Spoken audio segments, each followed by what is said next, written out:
Greetings, Trueborn, and welcome to this How to Paint Clan Wolf Omnimax. I show you the process on the Adder and Mad Dog from the new Catalyst Game Labs miniature range, but you can apply this color scheme on all the Omnimax or even Inner Sphere Battlemax you like.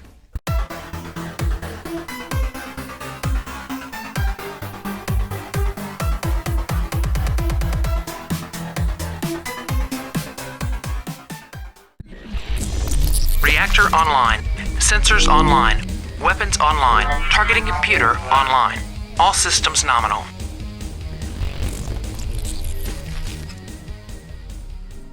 The Camouflage Pattern is based on a classic color scheme, but I brightened up the legs a bit more than the classic one, so that the weathering and battle damage works a bit better. If you want to follow the tutorial through, I show you all the steps to go to this result and show you the used colors in the left upper corner. If you might have recognized, I'm not an English native speaking person, so I hope you excuse some mispronunciation, misspelled words, or when I stumble into some sentences. So let us start with how to paint Clan Wolf Omnimax. And I start right here at my airbrush station. I primed the miniatures with Armypainter's uniform gray and applied some grit and rough rubble onto the base before I primed.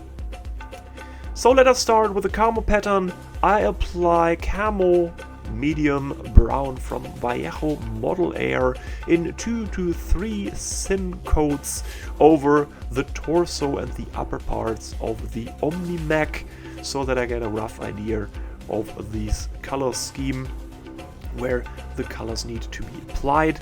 And this is also the shadow color that's not been touched on later. As you might have seen, I sprayed a small dot of the color in the left down corner, so that you can get a reference how the colors would work together when I apply the next one. And this next color is medium brown, that's still in the airbrush, mixed with kinda equal parts light brown. This one is applied in a kinda zenithal highlight fashion, like you can see here, and I built the color up very smooth and gradually, so that I don't overdo it and give the miniature a smooth transition between these medium brown and the light brown. There is some patience needed and some 2 to 3 coats, and you can pick out some of the areas to break up great surfaces with some partial highlighting and use this to a good effect. After this one, there is light brown purely out of the airbrush, and you can see here I break up the appearance of these large armor panels on top of the adder and apply this color on the gun barrels, or these gun supports that are atop of the barrels, and some on the legs where the light would hit the miniature. After all these colors are applied, the next is pale blue gray, even also by Vallejo Model Air, and I apply this color from the feet over the thigh up the legs, and you can decide how far you want to go up with this color, so that you can decide on which Omnimax you want to go how far up.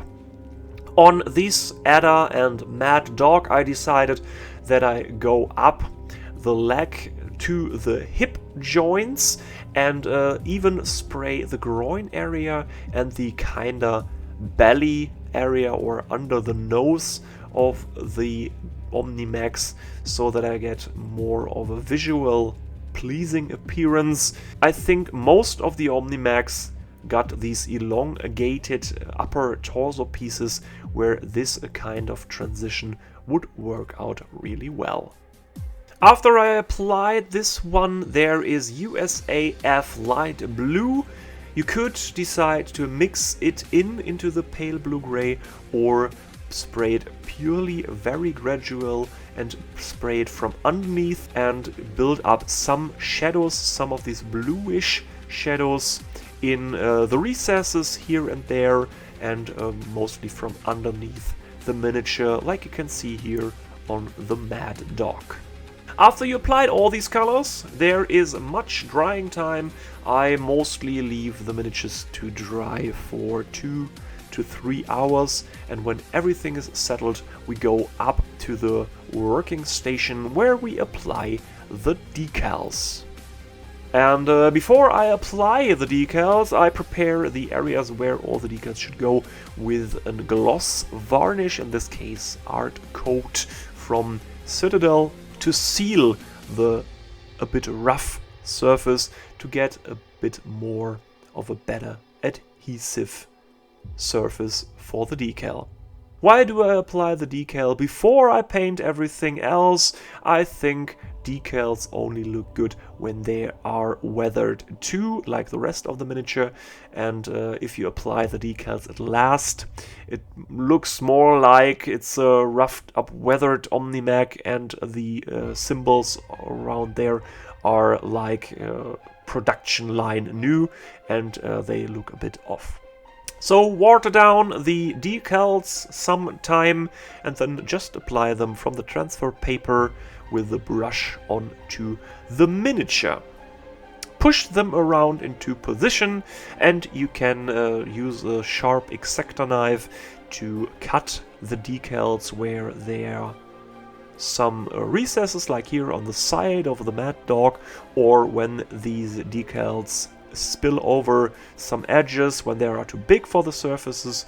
You just can manipulate the decal a bit to bend it around the corner.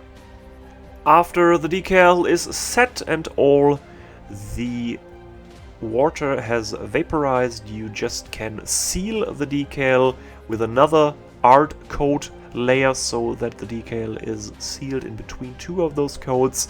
And to get rid of this glossy appearance, just apply a satin or a matte varnish like this one, Storm Shield by Citadel. And we're good to go for the next step, the highlighting. Where are light, there is also shadow, and I use a mix of Seraphim Sepia and thinner medium, in this case Lahmian medium, for the recesses all around the brownish beige areas, to apply the color there just only in the recesses and work up some gradual shadows, and use the same technique in the grayish areas with the Citadel's contrast paint Apothecary white. After those recess shade colors are fully dried, I use a dry brush and Celestra gray to brush over all the grayish areas to give them some more definition and apply some rough edge highlights. After this, there is a Green Stuff World weathering stick in use, like you can see, where I stipple on these Celestra gray on all these edges to give it more of a rough appearance, where the dry brushing stage just picks out the edges. These weathering stick sponging technique works out some of the stipples into the surfaces where all the areas look a bit roughed up. This step is then repeated with a brighter color, in my case Ulthuan gray, and I repeat this step only there where I think the Omnimac has hit some scenery like buildings, concrete walls or other Omnimacs, and the surface, the painted surface, got more dense or damaged areas, but where the rust protective layer underneath is not showing through. The whole step is repeated from above on these beige areas. I dry brush very roughly with Karak stone, and get out the weathering stick again and get some of these rough textures around the edges on the upper part of the torso, and follow up this with another stippling layer of Ushabti bone. In this case, I think it looks the best when the roughed up areas are around the flanks and the weapon arms, but not from above, because it looks like a bit unnatural when there are so much rough areas. After this one is done, it's time for the cockpit, the glass in the cockpit. I go with a greenish appearance and wanted to start over the contrast paint Orc Flesh, but decided to paint a regular jewelry effect and start with Calibam green, dark grassy green, and apply this on the window and show you the example on these 3 glass areas. The next step is Warpstone Glow. I apply this color in the corner that's in the front of the nose, like you can see here, in a more of a triangle. And here on these centerpiece, the left and right side beside the framing and the lower part of the glass is painted. And you can work up 2 to 3 layers if you like to build up a gradual highlight here. Next up is a brighter green, in this case a Moot green. Just paint the edge in the before painted area, but leave the Warpstone Glow showing so that you can gradually build up the color over the dark green, this more bright grassy green, to this more of a lime green color tone. And the next step depends on your personal taste. You can go like something Sybarit green or Nurgling green for a coldish appearance, or go to yellow like I do, for Yriel yellow for a more warm green appearance, and apply this color like you see here. The last finishing step is just a reflex point, and this one is painted in with a pure white scar in this case, where I get a dot on the opposite corners of the flank glass pieces and a straight line with a small dot on the centerpiece. If you're not happy with these reflex point, just repair it with another layer of Calibam green and rework the reflex till you are happy. Next up, I just repair the frame of the cockpit with some Karak stone Ushabti bone, paint in a texture color onto the base, in this case is the Sterland Mud, and give it a dry brush of Gorthor brown, followed by Karak stone. But keep in mind, the base work is as individual as you are, and if you think the color scheme would fit a wooded area better, just go with the flow, paint it in a greenish color scheme and get it some flock. Or maybe you got an urban setting with gray, or snowy patches with some snow flock. Go with the flow like you like your bases. Finished the base with the trim, and in my case I go with a Dryad bark.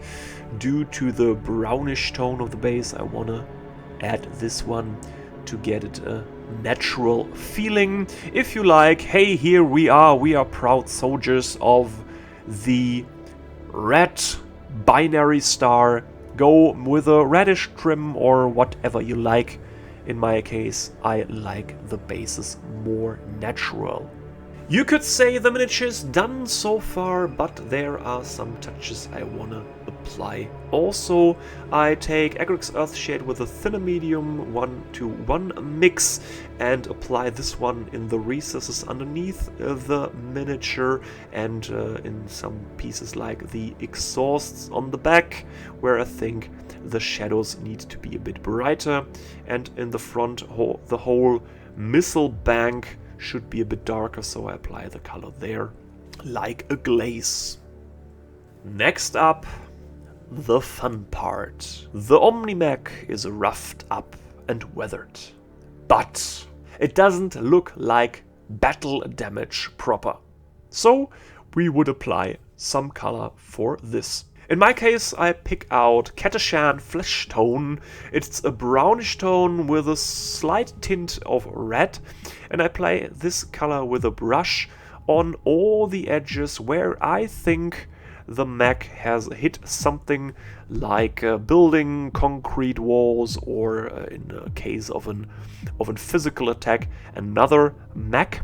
And this is the step where I apply the color, where the rust protective color layer underneath the whole camo pattern is showing through. This one works the best on the sharp edges and on some of the whitish lines or dots that you applied before with the weathering stick.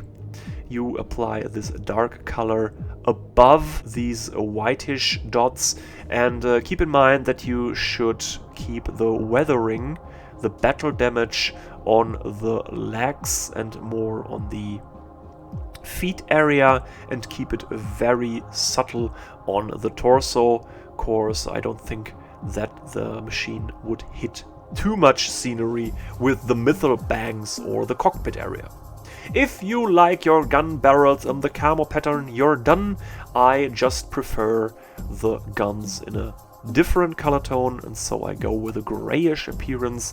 Apply Corvus black as a dark tone and work up with 2 to 3 gradual layers, the colors Eshin gray and Dawnstone, to give it more of a 3-dimensional appearance, a small highlight like you can see here.